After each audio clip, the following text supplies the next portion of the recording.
Jamais sans la grâce, une dévotion matinale proposée par l'Église évangélique de la grâce en collaboration avec l'Institut théologique de Cotonou.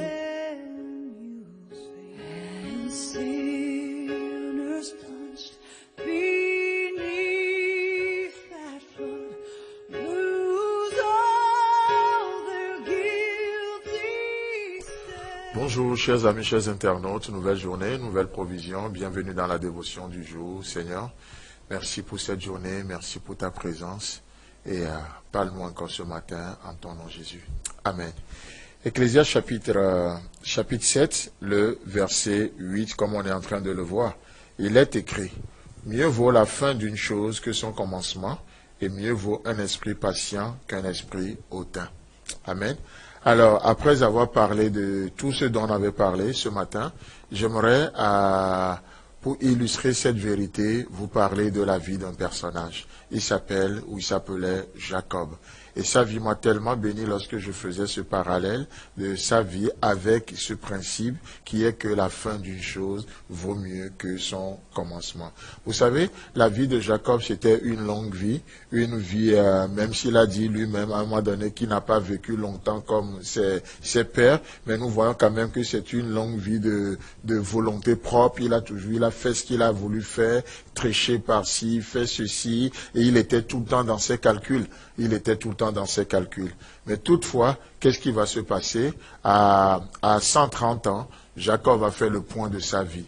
Et ce serait un homme tellement brisé, mais un homme vainqueur.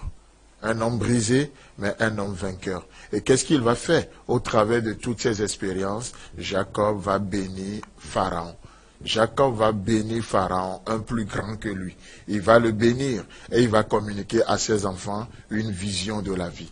Et c'est de ça que j'aimerais, juste en quelques minutes, qu'on parle un peu. Dans Genèse chapitre 47, le verset 7 et 10, là nous voyons Jacob qui va bénir un plus grand que lui. Nous, on veut bénir les gens, on veut donner aux gens, on veut faire ceci, parce que on pense que c'est juste des petits. Non, Jacob va bénir quelqu'un qui est plus grand que lui. Et dans ce verset, il est dit, Joseph fit venir Jacob son père et le présenta à Pharaon. Déjà les relations. Joseph fit venir son père, Jacob, et il va l'introduire, il va le présenter à Pharaon. Donc Dieu veut bénir, mais au travers de nos relations. Ça, c'est encore un autre sujet. Et Jacob bénit Pharaon. Pharaon dit à Jacob, quel est le nombre de jours des années de ta vie? En d'autres termes, quel est ton âge? Jacob répondit à Pharaon, les jours des années de mon pèlerinage sont de 130 ans. Le verset 10, Jacob bénit encore Pharaon et se retira de devant Pharaon. Waouh! Je me suis dit, mais en quoi constitue cette bénédiction? Pharaon, c'est l'homme le plus puissant du monde de son temps. Mais quelle bénédiction Jacob a à donner à cet homme plus puissant que lui? Mais est-il que deux fois dans ce récit, Jacob bénit Pharaon?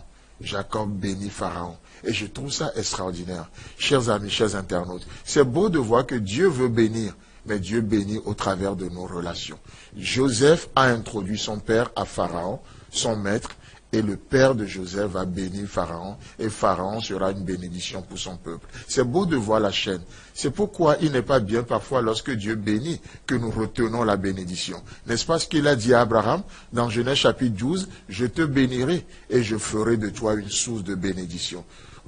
Souvent, nous recevons la bénédiction et nous la gardons pour nous. La bénédiction sur toutes les formes, ça peut être le salut, l'évangile, on reçoit, au lieu de redonner ce qu'on a reçu, on garde pour nous. Ça peut être du matériel, on reçoit, au lieu de bénir d'autres personnes, on garde pour nous. La bénédiction est faite pour être donnée. Et deux fois de suite, Jacob bénit Pharaon, un plus grand que lui. Comme ça ne suffit pas, nous voyons dans Genèse chapitre 49, le verset 1 et 2, Jacob va communiquer une vision de l'avenir, une vision juste de l'avenir à ses enfants. Il va rassembler ses enfants. Jacob appelait ses fils et dit, « Assemblez-vous et je vous annoncerai ce qui vous arrivera dans la suite des temps. Rassemblez-vous et écoutez, fils de Jacob, écoutez Israël, votre père. Et c'est là, Jacob va donner une vision de l'avenir à chacun de ses enfants. Et c'est merveilleux de voir ce personnage. Oui, une longue vie de calcul, une longue vie de volonté propre, mais il arrive à la fin de sa vie brisé, tout brisé. Et cet homme sera maintenant une source de bénédiction. Une source de bénédiction pour Pharaon, une source de bénédiction pour ses descendants, une source de bénédiction pour ses enfants.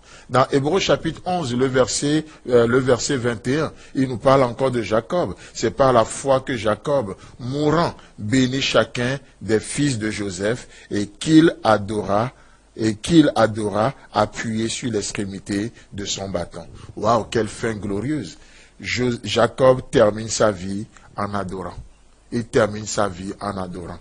Oui, l'aboutissement de sa vie fut meilleur que son début, n'est-ce pas? Et c'est ce que le Seigneur nous souhaite et c'est ce que nous vous souhaitons aussi dans cette journée au nom puissant de Jésus-Christ. Amen. C'est tout le temps que nous avons. Si vous avez aimé cette dévotion, parlez-en à vos amis. Parlez-leur du message de la grâce et de ce qu'il fait dans vos vies. Pour un sujet de prière, une question ou plus d'informations, contactez-nous. Téléphone 64 88 35 87 ou 96 42 69 05 ou par WhatsApp au 94 75 80 20.